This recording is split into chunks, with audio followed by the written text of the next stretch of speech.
j'en suis tout éblouie. Ah, Vous avez pris le petit pot de crème solaire? Ah, 50, 50, 50. 50, 50, 50, la peau. Ah, la peau n'a pas encore été beaucoup exposée. Voilà, c'est le début de l'été. C'est le début de l'été. Hein, on s'ensoleille prudemment. En tout cas, quel joli bikini. Merci beaucoup. Je vous retourne le compliment, c'est très vif. N'est-ce pas? Tout cela est très, très joyeux.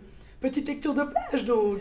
Petite lecture légère, mais non légèrement passionnante. Et donc, quelle Bernadette êtes-vous donc? Je Dites-moi suis tout. Bernadette pour cet été. Bernadette, coup de folie. Bernadette, coup de folie. Oh, j'adore. Exactement. Quel est votre coup de folie, ma Bernadette? Mon coup de folie, c'est ce bouquin Ultramarin de Mariette Navarro. Ultramarin, ultramarin? Pas spécialement ultramarin, non, mais ultra intéressant. Ultra Intriguant, intéressant. je dirais même.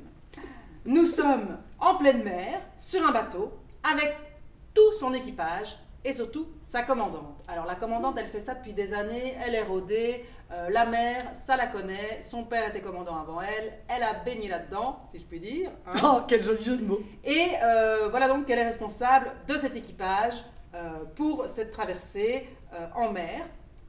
Et elle qui est d'habitude très carrée, qui sait dire non, qui donne des ordres, qui maintient toujours une distance avec ses employés, là, il va se passer quelque chose.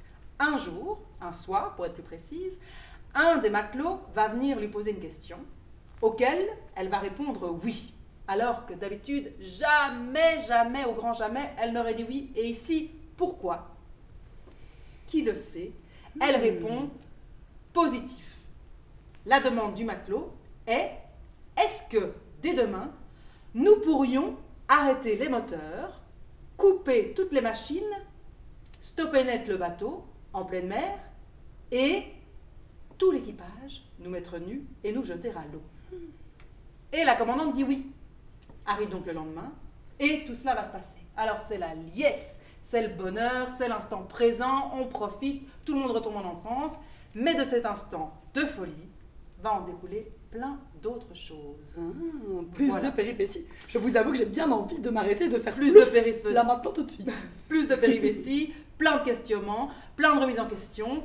Et c'est vraiment le point de départ de l'histoire de ce bouquin. Et c'est merveilleusement bien écrit. Figurez-vous que d'habitude, je ne lis pas sur des sujets marins. Oui, On va se le dire. Vous êtes plutôt terrestre, peut-être. C'est pas ça, mais c'est pas non plus... Vous n'avez pas le pied marin que je particulièrement. Pas particulièrement, mais c'est tellement bien écrit qu'on est pris vraiment dans l'écriture du début jusqu'à la fin sans pouvoir s'arrêter. Je l'ai lu d'un coup d'un seul, que sec. Que sec. Eh bien, Vous je me vais vous questionnez, lire Bernadette, vous me questionnez, Un m'intriguez. petit extrait.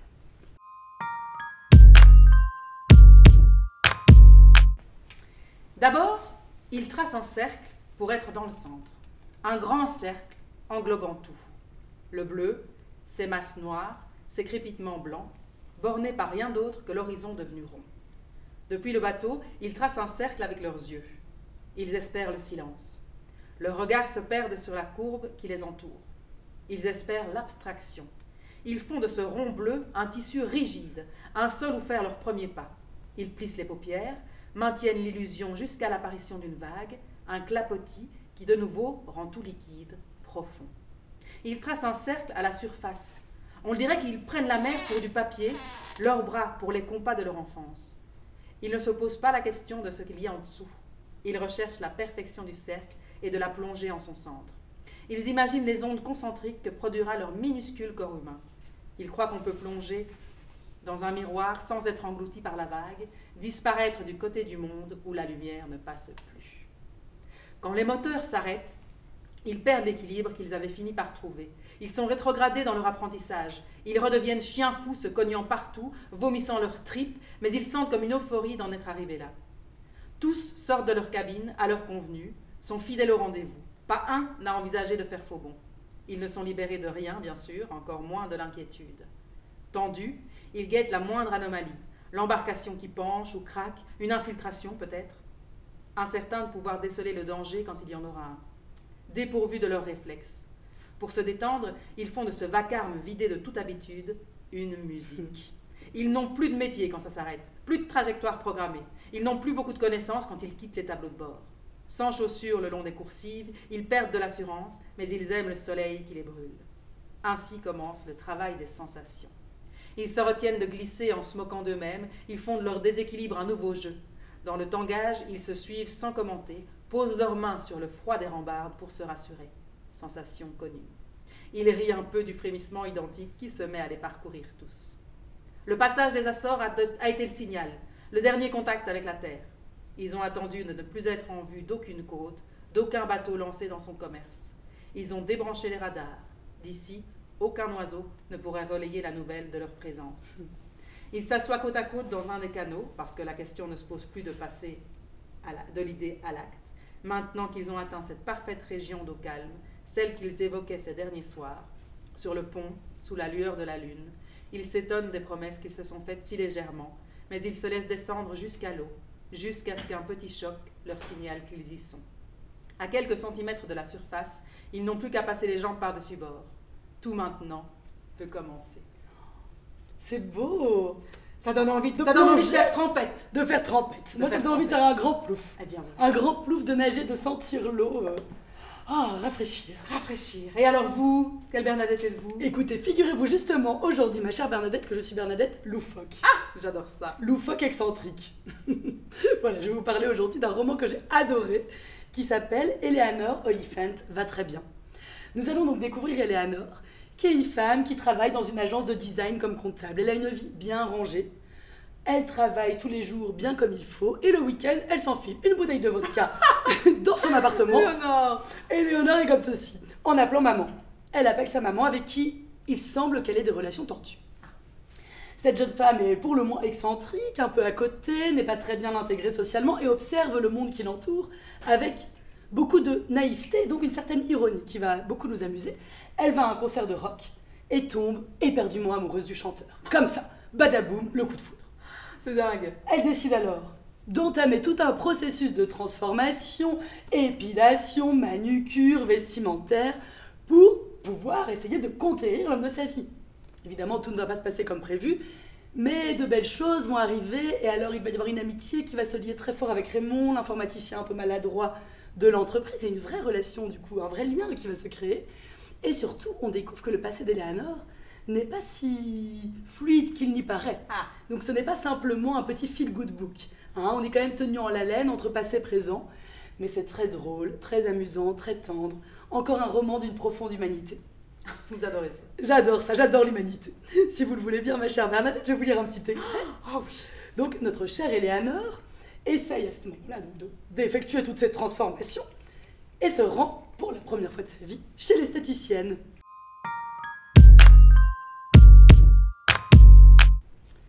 Il m'était venu à l'esprit qu'il valait mieux me préparer physiquement à une éventuelle rencontre avec le musicien en améliorant un peu mon apparence.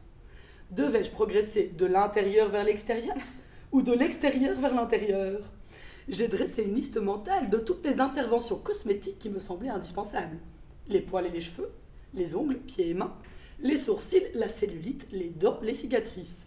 J'avais besoin de mise à jour, de retouches et de rénovation dans tous les domaines. Quand je ne suis pas sûre de la marche à suivre, je me demande que ferait un furet en pareil cas? Ou comment réagirait une salamandre si elle se retrouvait dans la même situation? Invariablement, la bonne réponse s'impose à moi.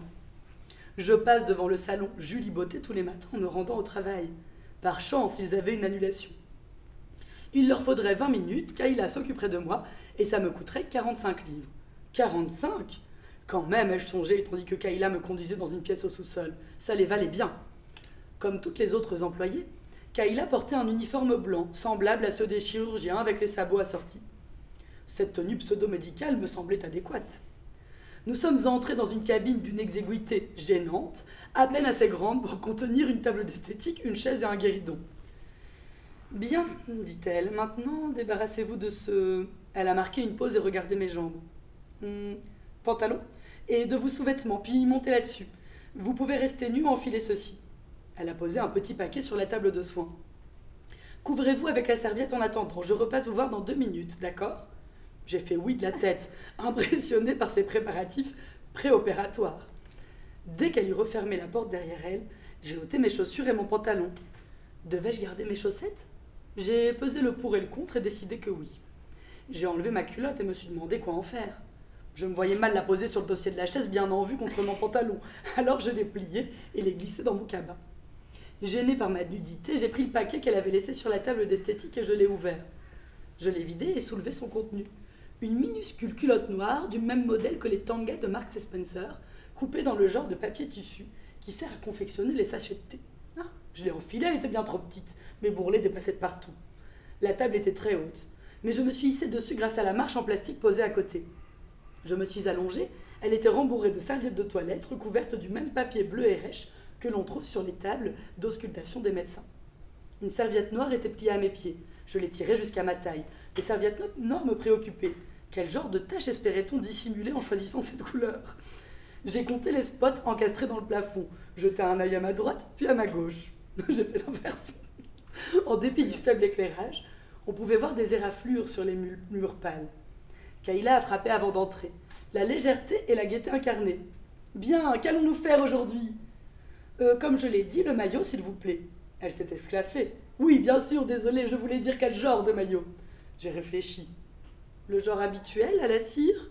Quelle forme, a-t-elle repris plus laconique, puis remarquant mon expression. Bien alors, nous avons le maillot français, brésilien et hollywoodien, a-t-elle énuméré en comptant sur ses doigts. J'ai tourné et retourné ces termes dans ma tête, comme je le fais pour résoudre des grilles d'anagrammes, cherchant la bonne combinaison de lettres. Français, brésilien, hollywoodien, français, brésilien, hollywoodien.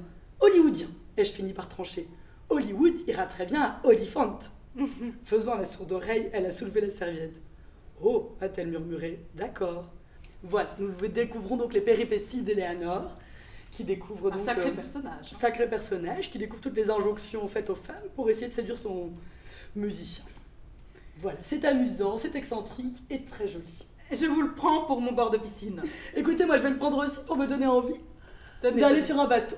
Hop là, je vous propose un petit verre de rosé sur le ponton d'un bateau. Un mojito. Un mojito. Et je vous souhaite un bel été, Bernadette. À vous aussi, ma chère Envoyez-moi Bernadette. une carte postale. Avec plaisir. Au revoir. Au revoir.